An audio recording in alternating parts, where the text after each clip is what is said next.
Hello, and welcome to my video message for Sunday, September 20th.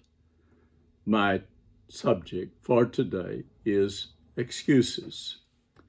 There's a statement that we seem to hear more and more these days. It's, "Excuse me." One of Jesus' best remembered parables was concerning excuses. We find it in Luke 14. It's called the parable of the Great Supper. Listen to the words. A certain man was preparing a great banquet and invited many guests. At the time of the banquet, he sent his servant to tell those who had been invited, "Come, for everything is now ready." But they all alike began to make excuses. They were invited, they had all been included, but clearly they had forgotten. So they made excuses. We say "excuse me" a lot, just trying to stay on the good side of others. "Excuse me" is sometimes the lubricant we need to help maintain good relationships. Sometimes, though, excuses are senseless and inappropriate, like the man who asked his farmer neighbor if he could borrow his rope. "I'm sorry," said the farmer. "I'm using it right now to tie up my milk." "You can't use a rope to tie up milk," laughed the neighbor. "I know that," replied the farmer, "but when you don't want to do something, one excuse is as good as another." Yeah, some of our excuses are so thin that anyone can see right through them. But more often than not, we use excuses to cover up our poor or even bad behavior. Many years ago in a logging camp, a young man came to a logging foreman and asked him for a job. "That depends," replied the foreman. "Let's see you fell this tree over here." The young man took his axe and quickly and skillfully felled the tree. The foreman exclaimed, "Great, you can start on Monday." Monday came, he worked all day. Tuesday, all day. Wednesday, all day. Worked on Thursday, and Thursday afternoon rolled around, and the foreman came by and said to the young man, "You can pick up your check today on your way out." Startled, the young man said, "But I thought you paid on Friday." "Normally we do," answered the foreman, "but we're letting you go today because you've fallen behind. Our daily felling chart shows that you dropped from first place on Monday to last place today."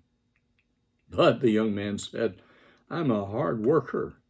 I'm the first one to get here in the morning, the last one to leave in the evening. Why, I usually work right through my coffee breaks." The foreman, sensing the young man's sincerity, thought for a moment, and then he asked the young man, "Have you been sharpening your axe?" And the young man replied, "I've been working too hard to take the time." That's a poor excuse. Being too busy for the obvious, for the important, as this young man was, leads to neglect and eventually failure. And that seems to be the way we are today. So many times we're just too busy. Oh, we have plenty of time for the frivolous, for the ordinary, and even for the harmful, leaving us with thin excuses for the important things we had neglected. Now, sometimes excuses seem to work with the boss, with your mate, with your children, even with your friends. But there is one place where excuses will not work. When we stand to give an answer to God, which we all will do someday, excuses then will be unacceptable. Note the words of Romans chapter 1, verse 20. "For since the creation of the world, God's invisible qualities, his eternal power and divine nature, have been clearly seen, being understood from what has been made, so that men are without excuse. Romans chapter 2, verse 1 goes on to say, "You therefore have no excuse." The real root or beginning of excuses was in the garden. Adam concocted it. Remember, after his sin, when Adam was being questioned by the Lord in Genesis chapter 3, the Lord's question to Adam was, "Who told you you were naked? Have you eaten from the tree I commanded you not to eat from?" And Adam's answer was the very first excuse. The man said, this is what the record in Genesis says, the man said, "The woman you put here with me, she gave me some fruit from the tree and I ate it." Foolishly, Adam tried to shift the blame, first to the Lord and then to his mate. It's the nature of us humans to blame someone else. Confronted by an adult, children love to shift the blame.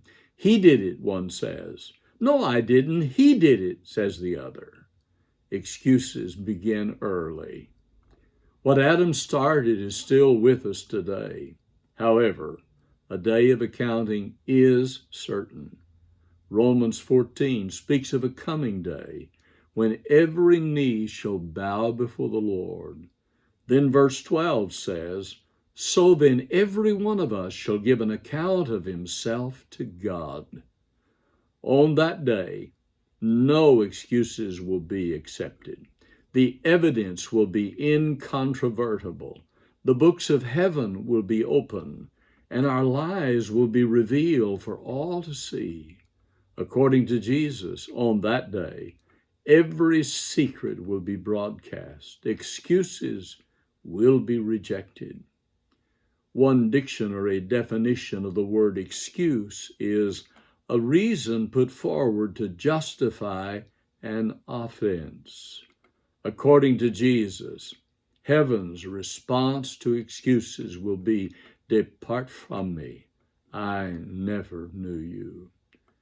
Instead of preparing another excuse for not serving the Lord, why not bow now before the Lord and then follow through by serving and obeying Him?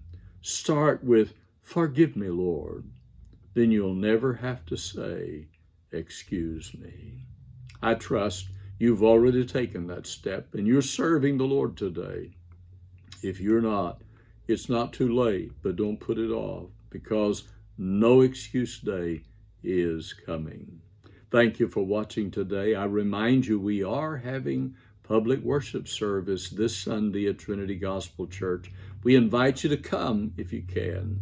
If you're not able to be present, please know we'll be praying for you and believing God to keep you healthy and strong. Until that time that we can meet again together, please be safe. And may God bless you and keep you is still my prayer today.